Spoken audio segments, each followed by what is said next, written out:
அண்ணே எனக்கு ரொம்ப நாளா ஒரு டவுட்டுண்ணே. இந்த கடல் மீன், ஏரி மீனுன்னு சொல்றாங்கல்ல. இப்ப மீன் கடைக்கு போனோம்னா, கடல் மீன் தனியா, ஏரி மீன் தனியா சொல்லி விக்கிறாங்க.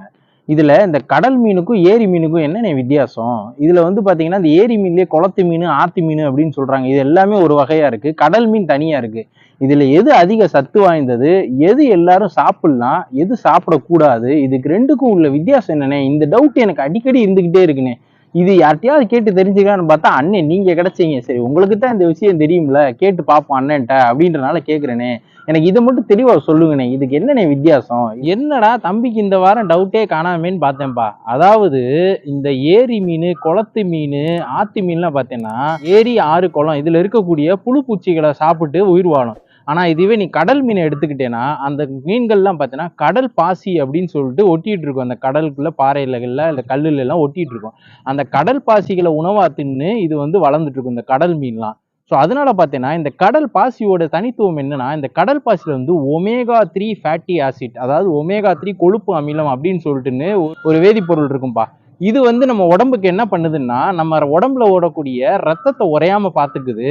நம்ம உடம்புக்கு வளர்ச்சிக்கு தேவையான புரதச்சத்து மற்றும் வந்து பார்த்தீங்கன்னா, அதிகப்படியான ஆற்றலை கொடுக்குது. இந்த ஒமேகா 3 ஃபேட்டி ஆசிட் வந்து நம்ம மூளைக்கு, இருதயத்துக்கு ரொம்ப நல்லதுன்னு சொல்றாங்கப்பா.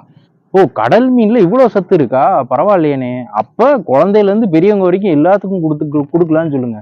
இந்த மெயினா இந்த குளத்து மீன், கம்மா மீன், ஏரி மீனுக்கும் இந்த வந்து கடல் மீனுக்கு வித்தியாசம் வந்து இது ஒண்ணு.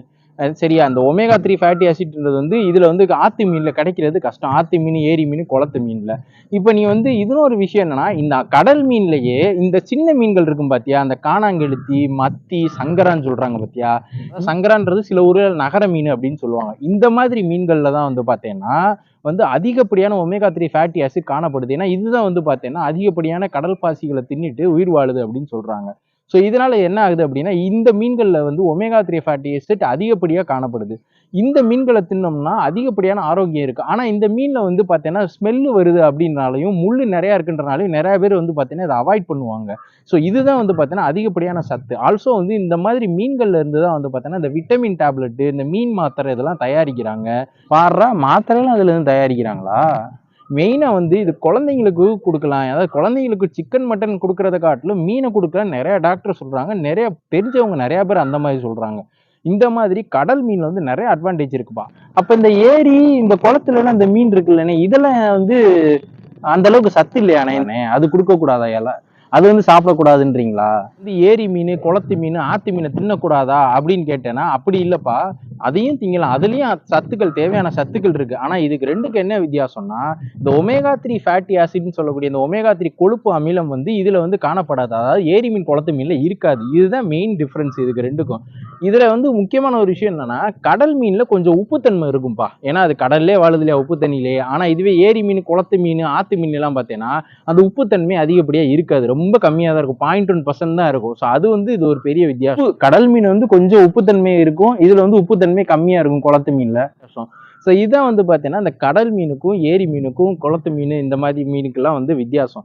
ஆனா வந்து நீ 2யுமே சாப்பிடலாம். இது கெடுதி, இதுதான் அதிகப்படியான நல்லது அப்படின்னு கிடையாது. ஆனா முக்கியமான விஷயம் நம்ம நோட் பண்ண வேண்டியது இந்த ஒமேகா 3 ஃபேட்டி ஆசிட் அப்படின்னு சொல்லக்கூடிய அந்த ஒரு சத்து பொருள் வந்து பார்த்தீங்கன்னா இந்த கடல் மீன்ல தான் அதிகப்படியா காணப்படும். இதை சாப்பிடும்போது நம்மளுக்கு அதிகப்படியான ஆரோக்கியம், நம்ம உடம்புக்கும் சரி, நம்மளுக்கு வந்து பார்த்தீங்கன்னா குழந்தைகள்ல இருந்து நம்ம வந்து பெரியவங்க வரைக்கும் இதை சாப்பிடலாம்.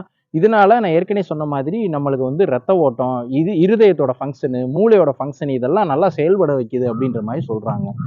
ஓ! சரிண்ணே, சரிண்ணே. மட்டன், சிக்கனை காட்டிலும் குழந்தைகளுக்கு மீன் அதிகமா குடுக்கலாம்னு நெறைய டாக்டர் சொல்றதுக்கு காரணம் இதானா? அதனால நீ வந்து ஒரு சந்தேகத்தோடயே கடல் மீன்ல தான் வந்து நம்ம வாங்கி சாப்பிடலாம், ஏரி மீன் வேணாம் அப்படின்ற சந்தேகமே வேணாம். 2மே நல்லது. 2க்கும் உள்ள வித்தியாசம் இதுதான்ப்பா. வேற எதுவும் கிடையாது. இப்ப இந்த ஏரியெல்லாம் எடுத்துக்கிட்ட அப்படின்னா, இதுலயுமே சத்தான மீன்கள்லாம் இருக்கத்தான் செய்யுது. சரியா? இந்த ஏரியில புடிக்கிற அப்படின்னா, அந்த குளத்துலலாம் புடிக்கிறேன்னா, சத்தான மீன்கள் இதுலயும் இருக்கும். அதுக்காக இதுல இல்லைன்னு சொல்ல முடியாது. இதுலயும் அதிகப்படியான சத்தான மீன்கள் இருக்கும். பட் கடல் மீன்ல இதுதான் மெயின் வித்தியாசம். இப்போ உன் டவுட் கிளியர் ஆயிடுச்சாப்பா? டவுட் கிளியர் ஆயிடுச்சுண்ணே. ரொம்ப நன்றிண்ணே. ஓகேப்பா.